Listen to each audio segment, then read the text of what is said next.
Mais quand tu vois le match face à Manchester City, c'est vrai que tu peux pas trop tirer d'enseignement parce que Manchester City est malade, c'est vrai. Mais d'un autre côté, le côté historique entre les deux équipes, l'Atlético n'a jamais battu le Real en Ligue des Champions. Ils se sont joués en finale deux fois, ils se sont joués en demi-finale.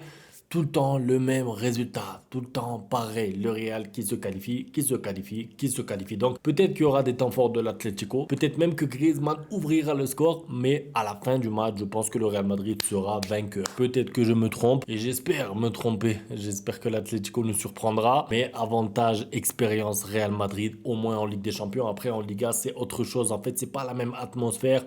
Bernabeu, Ligue des Champions, les grands joueurs, on connaît. Bref, de toute façon, c'est ce soir, on aura la réponse rapidement. Victoire du Real donc. PSV Eindhoven, Arsenal. Alors là, Arsenal, attention, Stan, bon courage, parce que le PSV, ça joue au foot. De toute façon, il le sait. Arsenal, il leur manque quelque chose pour passer un cap encore. C'est-à-dire que c'est une bonne équipe, ça joue bien. Arteta, il a construit son groupe et tout, mais pour passer un cap, il faut un petit peu plus. Il faut des joueurs de classe mondiale, un petit peu plus en tout cas. Cela dit, c'est le PSV en face. C'est une bonne équipe, c'est vrai, mais je vois Arsenal quand même s'imposer, mais d'un but seulement. Je vois pas un 2-0, 3-0, qualification pliée. Non, je vois bien un 2-1 pour Arsenal.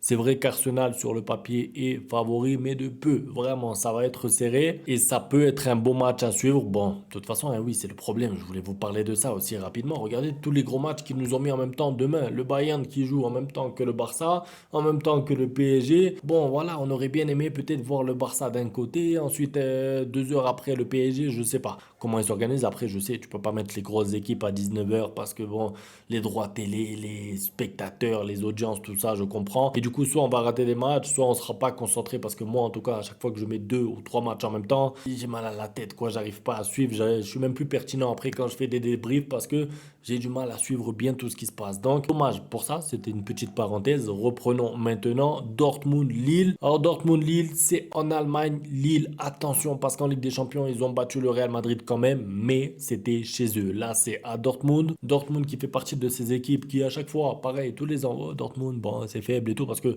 pourquoi je dis ça? Parce que quand il y a eu le tirage de Ligue des Champions, les huitièmes, on m'a dit, t'as vu le Barça, tirage facile, si vous passez en quart, c'est Dortmund ou Lille. Moi, Dortmund, je suis désolé, finaliste l'année dernière, ils sont forts, ils ont sorti le PSG l'année dernière, ils ont embêté le Real, ils ont embêté le Barça.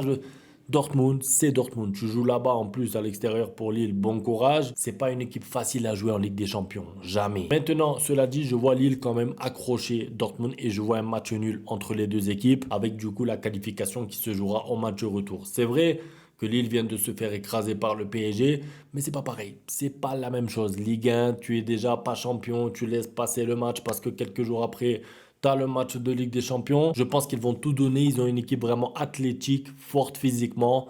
Ils vont embêter Dortmund, j'en suis sûr. Ils sont arrivés là, c'est vrai que c'est pas pour rien, mais l'Inter a quand même des grands joueurs et je pense qu'ils arriveront à s'en sortir. Bayern Leverkusen. Alors, choc allemand, ça c'est un peu comme le Real Atlético et on reviendra sur ça à la fin de la saison.